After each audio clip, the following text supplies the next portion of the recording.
Bueno, hermanos, vamos a tener ahora pues un momento para compartir la palabra y yo quisiera pues que retomásemos, ¿no? Continuásemos con el libro de los Hechos, ya que lo dejamos en la semana pasada un poquito inconcluso porque el capítulo 21 pues lo dejamos un poquito inconcluso dado que la última parte del capítulo 21 era como una especie de nexo, de enlace del capítulo 21 al capítulo 22. Entonces como se quedaba un poquito en el aire, lo que he querido hacer es dejar esta última parte para el día de hoy y dado que también... ello es un poco atípico porque estamos conectándonos por el Zoom y todo ese tipo de cosas.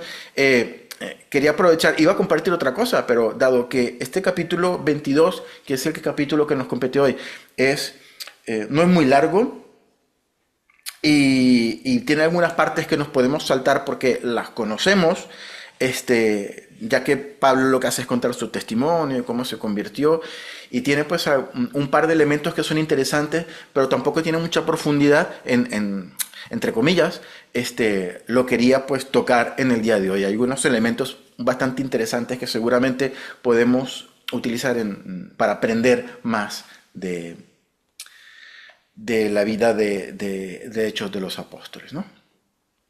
Entonces nos quedamos en el capítulo 21, como comentábamos, para pasar al capítulo 22 a partir del versículo 37. Recordamos que Pablo estaba allí en el templo porque estaba ayudando a cuatro personas que habían hecho un voto de algún rito judío. Entonces Pablo pues había, por consejo de los demás apóstoles y de los líderes de la iglesia de Jerusalén, les había pagado a ellos todo el tema de raparse la cabeza y todo el tema de los sacrificios que ellos tenían que hacer, cosas propias del rito que tenían que hacer para hacer este rito judío.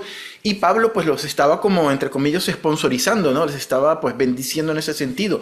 Todo, como decía antes, a manera de consejo que le dieron los líderes de la iglesia de Jerusalén para que los judíos vieran que Pablo no estaba predicando en contra del judaísmo, no estaba diciéndole a la gente que se separara del judaísmo, sino que por el contrario él seguía guardando todo lo propio de su cultura y de su religión que tenía hasta ahora, ¿no? Simplemente que él ahora había creído en Jesús, que era el Mesías, y pues obviamente pues estaba este elemento que a los judíos no les encajaba absolutamente nada, que era el tema de que a los gentiles se les estaba predicando la palabra y no se les estaba exigiendo lo propio del judaísmo, que era circuncidarse, hacer todos los ritos propios de la inclusión a la religión judía y todo eso. Entonces, pues eso estaba confundiendo mucho a los judíos y ellos estaban pensando que obviamente Pablo estaba predicando en contra de las costumbres de Moisés, en contra de las costumbres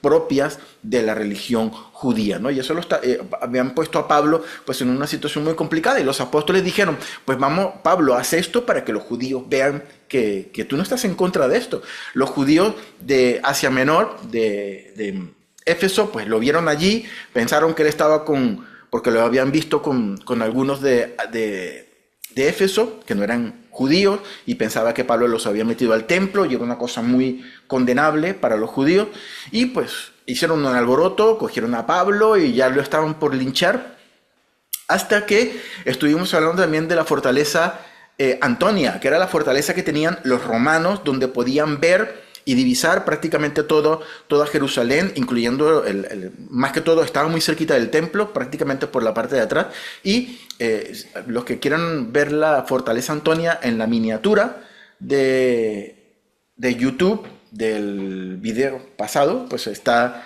una imagen ahí de la fortaleza, ¿no? Era como un castillo así con cuatro columnas y tal, bastante alto, donde se apostaban vigías para mantener lo que nosotros conversábamos la semana pasada de la Pax Romana, ¿no? Entonces, pues el comandante de la fortaleza, a quien Lucas en el capítulo 23 ya le da nombre y apellido, se llamaba Claudio Lisias, era el comandante. Lucas en nuestras Biblias Reina Valera lo llama el tribuno, pero era un comandante. Y Lucas lo llama en el griego, le llama Kiliarco. No era el nombre Kiliarco, él se llamaba Claudio Lisias. Kiliarco era como como decir el comandante, el título que él tenía. Kili venía de kilo, de 1000, y arco de gobierno. Entonces era un comandante que comandaba sobre 1000 soldados, más o menos. Era un rango superior al rango propio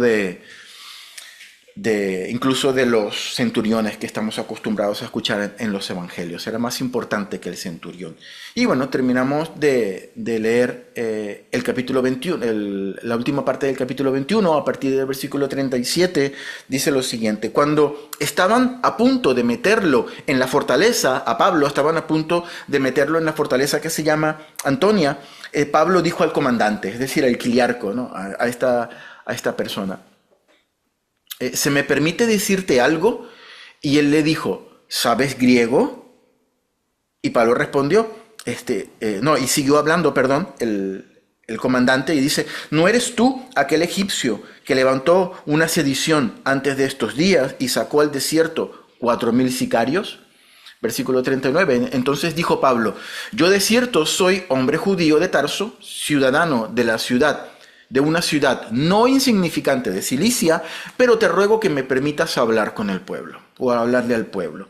Y cuando él se lo permitió, Pablo, estando en pie en las gradas, hizo señal con la mano al pueblo, y hecho gran silencio, habló en lengua hebrea diciendo, ¿no? Pues ahí se acaba el versículo, el capítulo 21, ¿no? Lo que ocurre es que pues ya van trayendo a Pablo, y antes de la puerta principal de la fortaleza Antonia había unas gradas, unas escaleras para subir. La fortaleza pues obviamente estaba en un lugar alto por razones estratégicas y razones militares.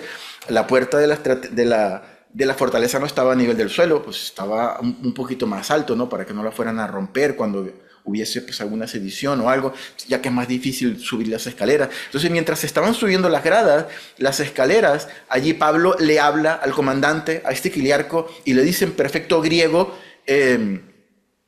¿me permites decir algo? No, entonces el hombre se queda un poco pasmado, porque el griego, les recuerdo, hermanos, era el idioma que hablaban los que tenían educación.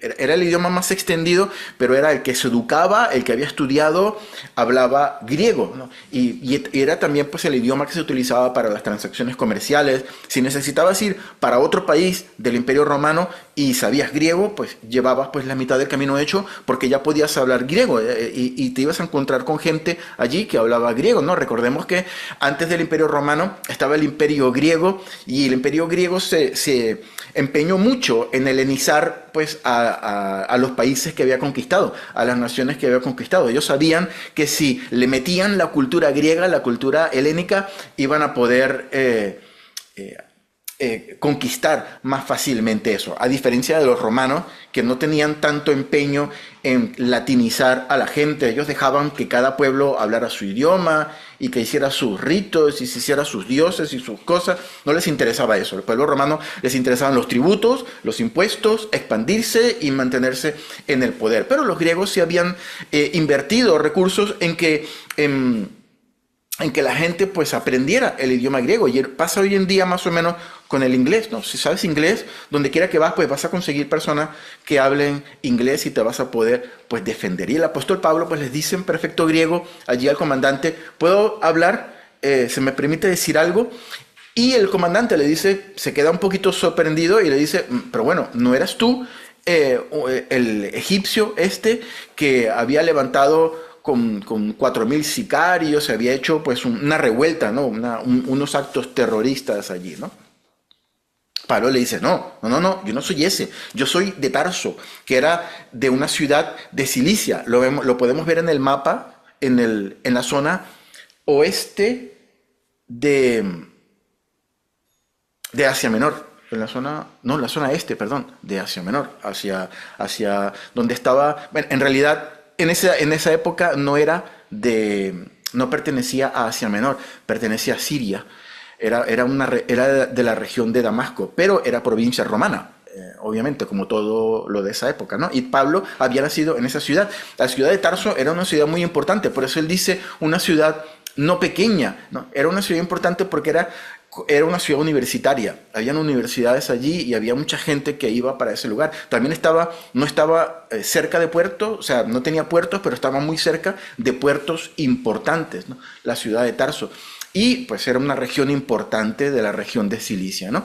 Y le dice, no, yo no soy ese, ¿no? Yo vivo en este lugar, ¿no? De esta ciudad que es importante, ¿no? Y Pablo le pide permiso para hablar con el pueblo. Y Pablo pues echa mano de su astucia y de su inteligencia, y no solamente había demostrado que sabía hablar griego perfectamente, sino que se dirige hacia la gente en lengua hebrea, ¿no? Y allí más o menos ya va pensando el comandante, pues bueno, este no es ningún tonto, este sabe hablar griego, sabe hablar hebreo, no es el africano este que yo pensaba que era, ¿no? Porque igual el comandante habrá pensado colgarse una medallita por coger a este hombre, y resultó que no era, pero el comandante no sabía quién era este Pablo. Y pues dice la palabra que Pablo pues allí en las gradas hace una señal con la mano, y cuando comienza a hablar en lengua hebrea, que era en realidad el arameo, que era la lengua vernácula que utilizaban los hebreos en ese momento, pues la gente pues se calla. Aquí entramos en el capítulo 22 y Pablo comienza a decir, varones, hermanos y padres. Aquí lo primero que vemos es a un Pablo hablando y dirigiéndose a la asamblea con respeto, tratando a las personas de hermanos y de padres, ¿no? O sea, porque probablemente pues habían personas de edad avanzada o de cierta jerarquía dentro del judaísmo, pues a esas personas se les trataba como padres a manera de respeto, ¿no? Y oíd ahora mi defensa ante vosotros, ¿no? Al versículo 2, al oír que les hablaba en lengua hebrea, guardaron más silencio. Allí empezaron un poquito a Pablo, se estaba ganando más todavía el respeto de la audiencia. Y les dijo, de cierto soy judío, ¿no? Nacido en Tarso de Cilicia, pero criado en esta ciudad. Recordemos que estamos en Jerusalén. Instruido a los pies de Gamaliel. Gamaliel era un judío, ya hemos hablado de él durante el estudio de los Hechos, era un rabino muy respetado de la época, ¿no? Era una de las personas, uno de los rabinos más importantes que estaba también allí dentro de toda la élite del sacerdocio y de los líderes religiosos de la época, ¿no? Según los historiadores, Gamaliel ya tendría unos 5 años de haber muerto en ese momento. Y sigue diciendo Pablo, de Gamaliel, estrictamente conforme a la ley de nuestros padres, celoso de Dios como hoy lo sois todos vosotros. Aquí Pablo pues se está identificando con el pueblo, está diciendo, pues yo soy igual que vosotros, ¿no? Soy celoso de Dios como vosotros, ¿no? Y recalca que tiene el mismo celo por Dios que tienen ellos, ¿no? Y celoso de Dios como todos vosotros. Hoy, perseguía yo este camino. Recordemos que aquí Pablo vuelve a nombrar a los cristianos y les llama nuevamente camino. ¿Se acuerdan que el nombre camino era uno de los nombres que se utiliza en el libro de los Hechos para referirse a los cristianos? Perseguía a este camino hasta la muerte. Es decir, que los perseguía hasta la muerte, prendiendo y entregando en cárceles a hombres y mujeres, como el sumo sacerdote también me es testigo, pues, y hace referencia al sumo sacerdote, y todos los ancianos, de quien también recibí cartas para los hermanos, y fui a Damasco, allí la capital de donde estaba él, para traer presos a Jerusalén, también a los que estuviesen allí, para que fuesen castigados. ¿Vale? O sea, yo estoy diciendo, Pablo, yo soy celoso como vosotros, celosos hasta el punto de hacer todo ese tipo de cosas, ¿no? Y le comentó, pues, y a continuación lo que hace Pablo es contar su historia, su testimonio, su vida personal, algo de lo cual nosotros también, yo creo que podemos aprender mucho, porque el apóstol Pablo no utiliza elementos externos o me dijeron o me contaron. Lo que Pablo hace, esto es lo que yo he vivido, esto es lo que me ha pasado a mí con el Señor. Yo era antes así y ahora soy así. Y yo creo que de aquí podemos aprender cómo, utilizando nuestra propia vida, nuestro propio testimonio, nosotros podemos testificar a otras personas del Señor. Versículo 14, Pablo a continuación lo que hace es contar lo que le ocurrió, que ya hemos leído en el capítulo número 9, hace unas cuantas semanas atrás, el año pasado, ¿no? Está grabado para los que lo quieran recordar y también está en la Biblia escrito para los que lo quieran recordar. El capítulo 9 es el capítulo donde esa famosa luz se le aparece a Pablo, Pablo cae al suelo y Pablo está contando toda esta historia, ¿no? Imagínense a Pablo ahí cogido de los guardias, ¿no? Y hablando a la gente en lengua aramea, y es la historia que todos conocemos, ¿no? Le comenta también que después que ocurre eso, que queda ciego, pues lo levantan, lo ayudan y lo llevan a la casa de un discípulo, de un cristiano llamado Ananías, que también era judío y era celoso también de la ley, pero era creyente y oró por él y recobró la vista. Y como en el versículo 14, de parte de Dios, Ananías le dice, el Dios de nuestros padres, versículo 14, te ha escogido para que conozcas su voluntad y veas al justo. Aquí se refiere a Jesús, pero Pablo pues de alguna manera se cuida de no nombrar a Jesús de Nazaret textualmente, pero lo va nombrando, ¿no? Y veas al justo y oigas la voz de su boca, de Jesús. Versículo 15, porque serás testigo suyo a todos los hombres de lo que has visto y oído. Y seguramente cuando Pablo hacía estas referencias a Jesús, se escuchaban pues murmullos dentro de la asamblea, dentro del gentío que estaba ahí, dentro de la muchedumbre que inicialmente pues lo quería linchar, pero de momento pues no había nadie no había nada que hiciese, ningún argumento que hiciese exasperar a la multitud, ¿no? Todos estaban relativamente tranquilos y callados porque todo lo que Pablo estaba diciendo pues en realidad no iba en contra de lo que los judíos creían, hasta que llega al versículo 21. En el versículo 21, aquí es donde se acaba todo, se muere el amor, se marchita la flor, es donde ya llega hasta el colmo, ¿no? Pablo está diciendo, ¿no?, que él cree que no le van a creer, porque Pablo pues ha perseguido a la iglesia. Incluso pues les cuenta a los hermanos que Pablo estaba cuidando las ropas de los que les tiraban piedras al famoso, al protomártir, ¿no? Conocido como el protomártir, el primer mártir a Esteban, que murió apedreado allí. Pablo estaba ahí, consentía en su muerte, dice la palabra del Señor. Y en el versículo 21, pues aquí Pablo dice la frase que hace que se pudra todo, ¿no? Y me dijo, versículo 21, ve porque yo te enviaré lejos a los gentiles. Esta es la parte que hacen que los judíos pierdan la cabeza. Versículo 22, y le oyeron hasta esta palabra. Entonces alzaron la voz diciendo, quita de la tierra a tal hombre, porque no conviene que viva. Y como ellos gritaban y arrojaban sus ropas y se lanzaban y lanzaban polvo al aire, imagínate cómo estaba la gente vuelta loca, que se quitaba pues las prendas, las capas, y se las tiraban y cogían tierra del suelo y lo tiraban de esa polvareda que habrán hecho la muchedumbre, ¿no?, toda exasperada y toda vuelta loca.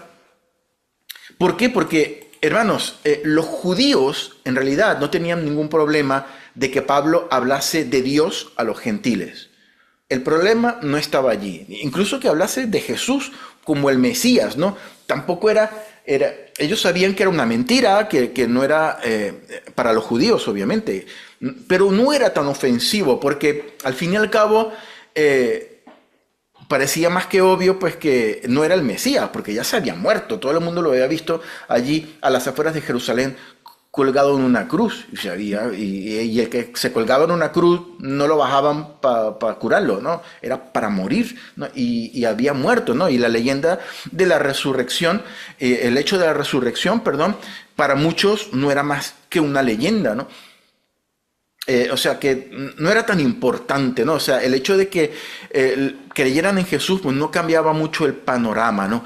Pero, hermanos, ir donde los gentiles y predicar a través del evangelio que ellos, es decir, los gentiles, podían pertenecer y participar de las promesas del Dios de Abraham, de Isaac y de Jacob, sin necesidad de circuncidarse y de hacer los ritos propios para unirse al judaísmo, eso para los judíos era inaceptable, ¿no? Y allí empezaron a hacer la sinapsis y la conexión de que Pablo está metiendo gentiles al templo y está diciéndoles que no es necesario que se circunciden. No, eso era totalmente inaceptable para los judíos. Y allí, cuando Pablo dijo esa palabra, es cuando se volvieron locos y empezaron a quitarse pues las capas y a tirarlo y el polvo y cogieron a zapatear seguramente, porque era la manera en como en aquella época pues protestaban, ¿no? Versículo 24. Mandó el tribuno, el comandante, que le metiesen en la fortaleza. Se ve que la gente ya se estaba empezando a acercar a las escaleras y a la puerta para lincharlo y dijeron pues vamos aquí a cortar por lo sano y vamos a meter a este hombre adentro, ya que veía al pueblo exasperado, ¿no? Y dice la palabra que lo metieron para interrogarlo, pero para interrogarlo mientras lo torturaban, ¿no? No para interrogarlo sentado en una mesita como el poli bueno y el poli malo. Allí directamente pues cogían un látigo y empezaban a darle latigazos y a torturarlo para que se le aflojara la lengua, pues y dijera todo lo que tenía que decir de una manera rápida, ¿no? Y pues si nos ponemos también en posición del comandante, el comandante seguramente no habrá entendido pues ni una palabra de lo que estaban diciendo en arameo. Ellos no tenían preocupación por aprender la lengua del pueblo donde estaban. Pues ellos hablaban su latín y hablaban su griego también, los que eran estudiados. Y seguramente pues igual habrá pillado alguna palabra, pero el contenido teológico de lo que estaba ocurriendo en ese momento, de que Pablo les estaba predicando y de que tal y que aquellos eran celosos, eso no lo habrán entendido, ¿no? Entonces, pues metieron a Pablo adentro, ¿no? Y dice el versículo 25, pero cuando le ataron con correas, ¿se acuerdan que el profeta había dicho que le iban a atar de manos y de pies en el capítulo pasado? Pues es lo que estaba ocurriendo en ese momento. Pablo dijo al centurión que estaba presente: ¿os es lícito azotar a un ciudadano romano sin haber sido condenado? Cuando el centurión oyó esto, fue y dio aviso al tribuno, al comandante, al quiliarco, diciendo: ¿qué vas a hacer? Porque este hombre es ciudadano romano. Vino el tribuno y le dijo: dime, ¿eres tú ciudadano romano? Y él le respondió: sí. Y el tribuno respondió: yo con una gran suma adquirí esta ciudadanía. Entonces Pablo dijo: pero yo soy ciudadano romano de nacimiento. Así que luego se apartaron de él y los que le iban a dar tormento. Y aún el tribuno, al saber que era ciudadano romano, también tuvo temor por haberle atado. Aquí Pablo vuelve a echar mano pues de su astucia y de su derecho, porque estaba en su derecho. Pablo era ciudadano romano y sacó partido pues de eso, ¿no? Si se podía ahorrar algunos golpes y algunos latigazos, pues ¿por qué no? ¿No? Un ciudadano romano podía ser castigado si cometía un delito, pues obviamente, pero primero tenía que pasar un juicio justo, ¿no? Y por lo general a los romanos, a los ciudadanos romanos, se les castigaba, pues se les apresaba, pero no se les torturaba, no se les pegaba, ¿no? Eso era inaceptable para un ciudadano romano bajo las leyes romanas, ¿no? Para los otros pueblos sí que había pues cierta licencia en torturar y hacer cantar, pues entre comillas, a los delincuentes si sabía que iba en pos de beneficio para Roma, ¿no? Pero el comandante, al enterarse de que Pablo es romano, pues prácticamente se le cae el pelo, ¿no? Porque eso significaba que el comandante podía ser destituido, podía ser degradado o incluso despedido. O si por alguna razón se les iba de la tortura, se le iba de las manos y Pablo moría, matar a un ciudadano romano, pues era un delito muy grave y podía incluso pagarse con la muerte, ¿no? Entonces el comandante romano, cuando se entera de esto, reconoce que él mismo adquirió la ciudadanía romana por medio de pagar una gran suma de dinero, ¿no? Para obtener la ciudadanía romana, uno de los medios, pero menos ortodoxos que había, era pagando. Porque había que pagar mucho dinero y seguramente pues había que sobornar pues a más de un funcionario público para que le ayudase con el trámite de adquirir la ciudadanía romana, ¿no? Entonces, y le dice: yo tuve que pasar y pagar mucho y pagarle a este y pagarle al otro para poder adquirir la ciudadanía, porque básicamente lo que nos está diciendo Lucas aquí es que el comandante no era romano de nacimiento, era seguramente algún soldado o algún experimentado en tipo policía o algo extranjero, que pues se dio cuenta que con Roma pues podía ascender y podía pues tener cierto futuro, ¿no? Y compró la ciudadanía romana y pues empezó siendo soldado, pues y ahora estaba a cargo pues de 1000 personas, ¿no? Y se da cuenta que él hizo eso pagando gran suma de dinero y probablemente le habrá dicho que Pablo, tú pagaste al delincuente, tú pagaste también, ¿no? Pero Pablo le dice, no, yo soy ciudadano romano de nacimiento. Allí pues seguramente hubo un choque porque ser ciudadano romano de nacimiento tiene como un estatus mucho más importante, por decirlo de alguna manera, ¿no? Que ser un ciudadano por haber pagado, ¿no? No sé, no es lo mismo tener mucho dinero por haber trabajado mucho toda la vida que tener mucho dinero por haberse ganado la lotería, ¿no? O sea, más o menos el contraste va por allí, ¿no? Y al fin y al cabo, lo importante era que era ciudadano romano por nacimiento. Eso quiere decir que, recordemos, era de raíces judías, Pablo era judío. Pero la parte política, ¿no? Era de ciudadanía romana, pues tenía ahí su pasaporte romano y tenía pues toda su documentación romana y estaba registrado en el registro como romano. Eso quiere decir que seguramente, porque otra de las maneras como se adquiría la ciudadanía romana era prestando servicios de importancia al imperio de Roma, bien sea pues porque se ha peleado en alguna guerra o porque se ha hecho pues una labor social muy importante. Entonces cuando se le concedía a una familia que no eran romanos de nacimiento, quiero decir, la ciudadanía romana, esa ciudadanía pasaba a sus descendientes. Seguramente Pablo era ese caso, ¿no? Seguramente sus antepasados habían cumplido alguna buena acción o algo que le benefició al imperio, le fue concedida la ciudadanía romana y pues Pablo por nacimiento era romano, ¿no? Y Lucas pues como que menciona eso para darle importancia a ese relato de que Pablo era como un ciudadano romano de mayor categoría, por decirlo de alguna manera, que el que había comprado la ciudadanía pues pagando dinero. Versículo 30. Al día siguiente, queriendo saber de cierto la causa por la cual le acusaban los judíos, le soltó las cadenas, el comandante, ¿no?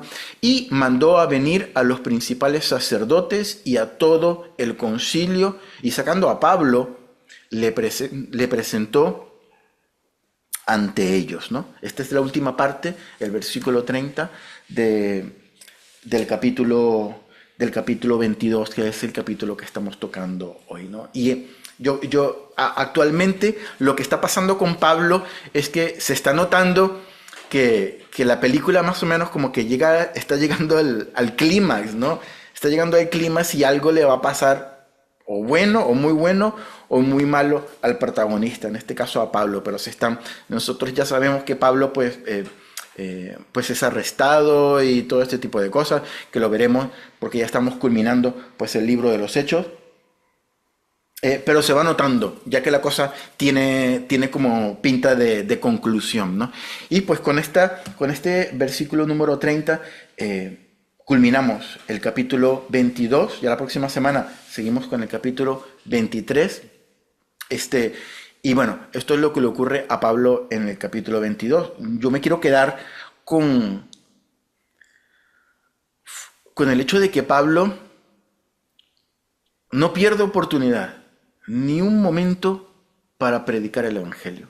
Allí, cuando pide la palabra y dice, ¿me puedo dirigir al pueblo? Lo primero que hace es, aunque se defiende él, justamente porque él no estaba haciendo nada que estaba fuera, en contra de la ley de Dios, él siembra la palabra, predica el Evangelio, no pierde oportunidad para compartir lo que Dios ha hecho en su vida y utiliza su misma vida, su mismo testimonio, porque es lo más importante y la autoridad más grande que nosotros podemos tener, hermanos, como creyentes, es nuestra propia vida que respalde lo que ha hecho Dios en nosotros, eso respalda de manera impresionante nuestras palabras. No es lo mismo decir, pues sí, Dios hizo una cosa con aquel y me gustó. No, no es lo mismo. Cuando nosotros con nuestras propias palabras decimos, yo era esto y ahora soy así.